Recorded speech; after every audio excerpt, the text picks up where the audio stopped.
여러분들은 구원이 무엇이라고 생각하십니까? 아마 교회 다니고 신앙생활 하다 보면 구원이란 말을 많이 들어보셨을 거예요. 구원이라는 말을 들으면 여러 가지 아마 이미지가 떠오를 것 같습니다. 저도 구원이란 단어를 들으면 일단 이런 마음이 드는 것 같아요. 죄로부터 용서함 받는 것, 그리고 하나님께 가는 것, 이렇게 죽어서 천국 가는 것. 그래서 우리가 전도할 때 그렇게 이야기하잖아요. 예수 믿고 구원 받으세요. 이렇게 이야기합니다. 그런데 오늘날 많은 경우 우리가 구원이라는 단어를 들을 때 정말 그것이 갈급하고 내가 원하고 바라고 기쁜 일인가? 많은 경우 별로 안 그런 게 많은 것 같아요. 이게 구원이 정말 좋은 것이라면 막 기뻐하고 환호해야 되는데, 우리 믿는 분들조차도 예수 믿고 구원받습니다라고 해도 별로 큰 감격이 없을 때가 많은 것 같아요. 그건 왜 그럴까 생각해 보니까 성경에서 말씀하고 있는 구원과 오늘 우리가 알고 있는 구원의 개념이 조금 다르기 때문이지 않을까. 혹은 우리가 이미지로 가지고 있는 구원에 대한 느낌이 성경에서 말하고 있는 것과 좀 다르지 않을까. 우리는 늘 구원을 예수 믿고 구원받는 것, 죄로부터 용서함 받는 것, 죽어서 천국 가는 것 정도로 구원을 이해하고 있지만, 성경은 그것보다 훨씬 더 풍성한 의미의 구원에 대한 개념을 가지고 있습니다. 사실 우리가 성경 말씀을 살펴보지 않더라도 여러분과 제가 구원에 대한 가장 좋은 이미지는 그냥 예수 믿고 나서 행복하게 사는 것이 구원의 개념이 아닐까 싶어요.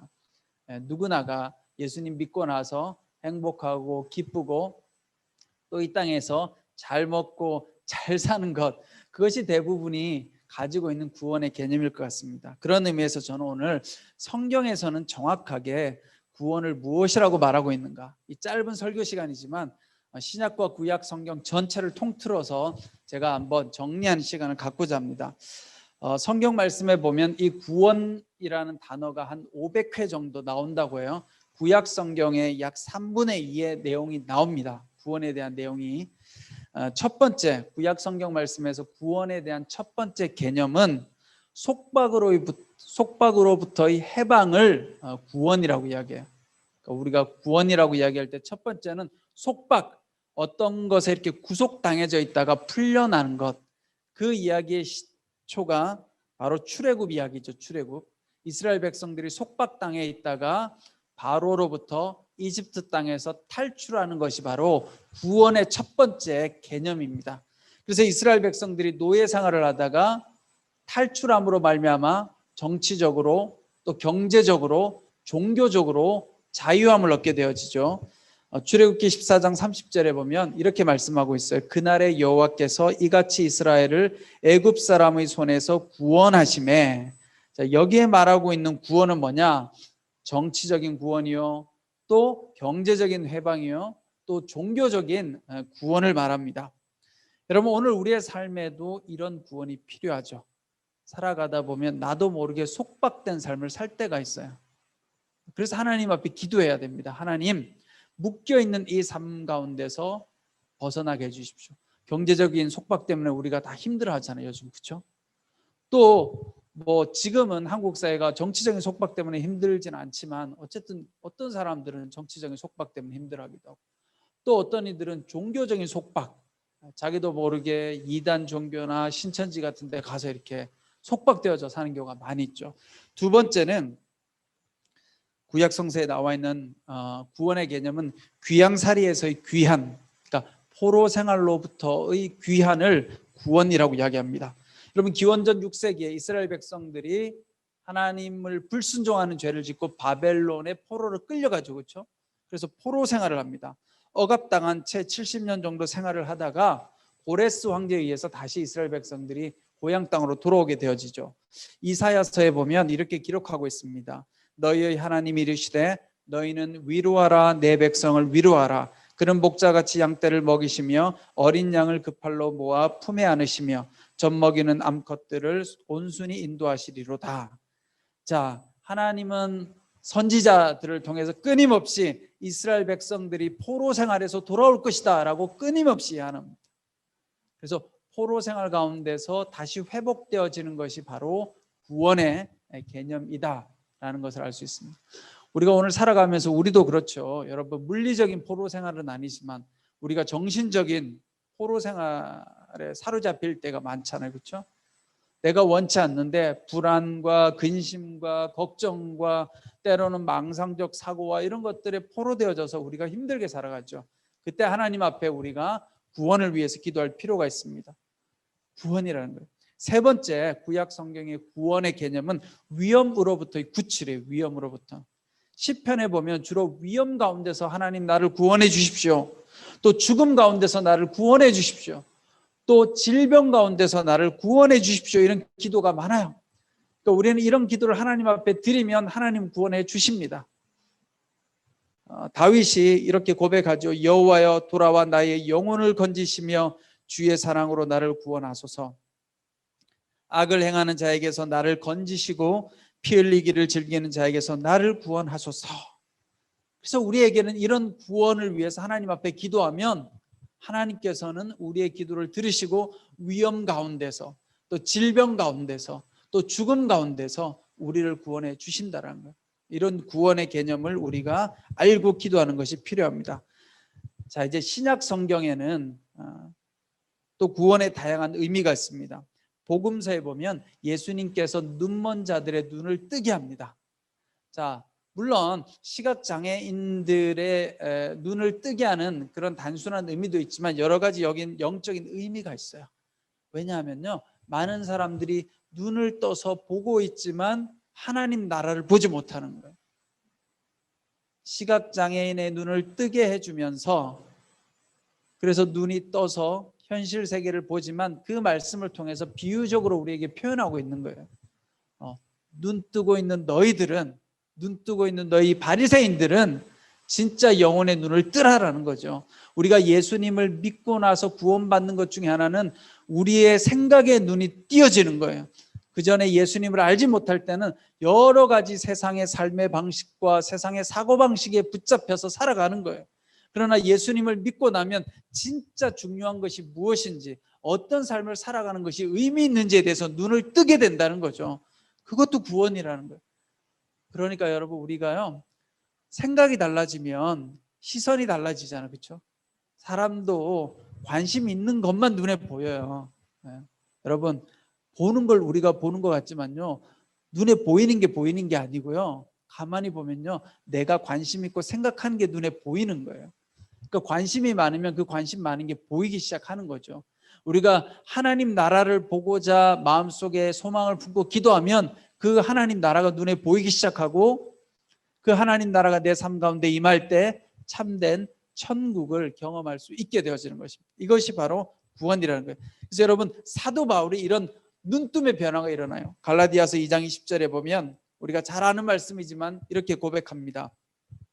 내가 그리스도와 함께 십자가에 못 박혔나니 그런즉 이제는 내가 사는 것이 아니요 오직 내 안에 그리스도께서 사시는 것이라. 이제 내가 육체 가운데 사는 것은 나를 사랑하사 나를 위하여 자기 자신을 버리신 하나님의 아들을 믿는 믿음 안에서 사는 것이라. 아멘. 자, 이 바울의 고백 속에는 뭐가 있어요? 예전에는 그냥 내가 살았는데 지금은 내가 아니라 내 안에 있는 예수 그리스도가 살아서 역사하시고 나는 이제 그 예수 그리스도와 합하여서 예수님의 마음으로 세상을 바라보고 살아간다라는 거죠. 그런 의미에서 우리의 삶이 힘든 것 중에 하나는 우리가 바라보아야 할 것을 바라보지 못하고 우리가 깨달아야 할 것을 깨닫지 못하고 살아가기 때문에 우리 삶 가운데 고통이 올 때가 많이 있어요. 생각만 바꾸어져도, 마음만 변화되어져도 우리의 영혼 가운데, 우리의 육체 가운데 놀라운 구원의 역사가 일어나게 됩니다. 두 번째는 복음서에 보면 상처를 치유하시는 예수님의 모습이 나오죠. 구원의 또 다른 개념 중에 하나는 상처가 치유받는 것이 바로 구원입니다. 여러분, 영어 단어 구원이라는 영어 단어가 salvation이잖아요. 그렇죠? salvation인데 이 라틴어 어원은 salve라는 단어예요. S-A-L-V, salve. 근데 이 라틴어 어원의, 그러니까 구원, 영어 단어 구원의 원래 근원이 되는 라틴어 어원은 salve인데 이 salve라는 단어의 내용은 뭐냐면요, 상처에 바르는 연고래요. 연고. 그러니까 구원이 뭐냐면 이 상처가 나면 그 연고 발라주는 거예요. 그러면 괜찮아지잖아요. 그러니까 구원은 거기서 유래됐다라는 거죠. 그러니까 구원은 우리의 상처를 치유하는 것이자 건강해지는 것을 구원이다라고 이야기한다는 거죠. 그런 의미에서 신약 성경에 보면 주님은 늘 두려움과 불안을 극복할 것을 표현하죠. 베드로전서 5장 7절에 보면 이렇게 말씀하고 있습니다. 너희 염려를 다 주께 맡기라. 이는 그가 너희를 돌보심이라. 특별히 상처를 치유하는 이 구원의 개념은 오늘 우리 한마음 공동체에게도 참 필요한 말씀이죠. 그렇죠? 그러니까 우리는 구원을 위해 기도해야 돼요. 어떤 구원요? 우리의 상처가 치유되어지고 회복되어지는. 구원은 단순하게 죄사함 받는 걸로 끝나는 게 구원이 아니다라는 거예요. 단지 죽어서 예수 믿고 천국 가는 게 구원 개념이 다가 아니다라는 거예요. 오늘 우리가 가지고 있는 아픔과 상처가 치유함 받는 것이 바로 하나님께서 원하시는 구원이다라는 거죠. 우리가 예수 그리스도를 우리 삶에 초청하면 주님께서는 이런 치유의 구원을 베풀어 주신다라는 거예요. 자, 세 번째는 신약 성경에서 나오는 구원의 세 번째 개념은요, 개인적 차원을 넘어서는 구원을 이야기합니다. 우리가 보통 구원 이렇게 이야기하면 뭐를 많이 이야기해요? 예수 믿고 영혼이 구원받는 것, 복음 전도하러 갑시다, 영혼 구원하러 갑시다, 이런 표현을 쓰잖아요. 이 말에는 구원에 대한 반쪽짜리 개념밖에 없는 거예요. 구원은 단순하게 한 사람의 마음만 변화시키는 게 구원이 아니라 우리가 속해 있는 공동체를 변화시키는 게 구원이에요. 여러분, 우리 개인은 막 치유되어졌어요. 나는 건강한 것 같아. 근데 우리가 왜 힘듭니까? 사회 공동체에 가서 다시 우리가 고통을 당하는 거잖아요. 우리가 상처를 입고 여러 가지 조울증에 걸리고 조현병에 걸린 이유 중에 하나가 뭐겠습니까? 가만히만 있으면 아무 문제가 없죠.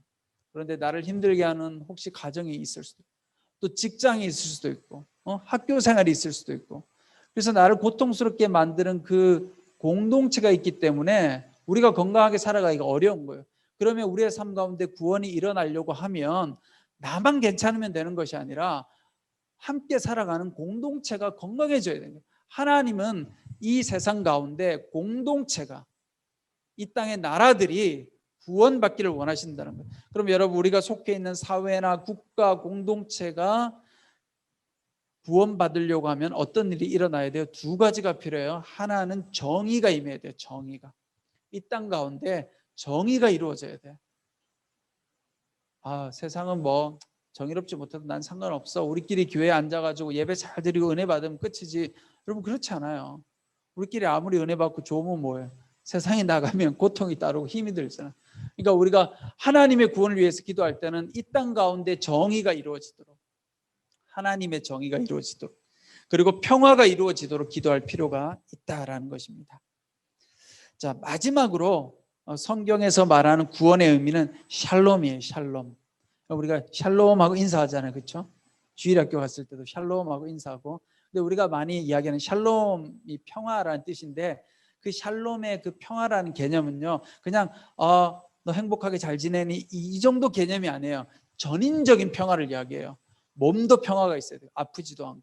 마음도 평화가 임해야 되고, 우리가 속해 있는 공동체도 평화가 임해야 되고, 우리가 살아가는 생태계 환경, 자연 환경도 평화가 임해야 되고, 우리가 살아가는 이 전 우주적인 것도 평화가 임하는 걸 샬롬이라고 이야기하는 거예요. 그러니까 하나님의 샬롬은 그냥 한 개인의 마음에 평안한 것이 아니라 온 우주 만물이, 전 세계가 평화로운 거. 그래서 결국은 샬롬의 마지막은 전쟁이 종식되는 거예요. 전쟁이. 그래서 여러분, 이사야서 말씀에 보면 이런 말씀이 있죠.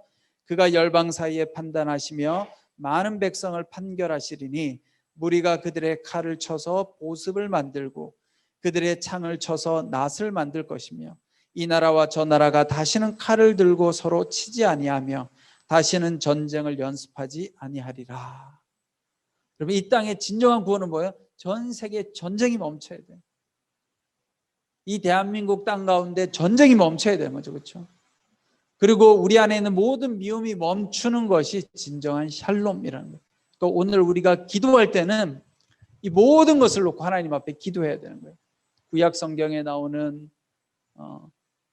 속박으로부터의 자유를 위해서, 또 포로된 것으로부터의 자유, 그리고 위험으로부터, 죽음으로부터, 질병으로부터의 자유, 그리고 우리의 눈이 떠지는 새로운 시각을 갖게 되는 우리 마음이 변화되는 자유, 그리고 우리가 상처가 치유되어지는 자유, 그리고 이 땅 가운데 정의와 평화가 이루어지고 전쟁이 종식되어지는 것이 바로 진짜 구원이라는 거예요.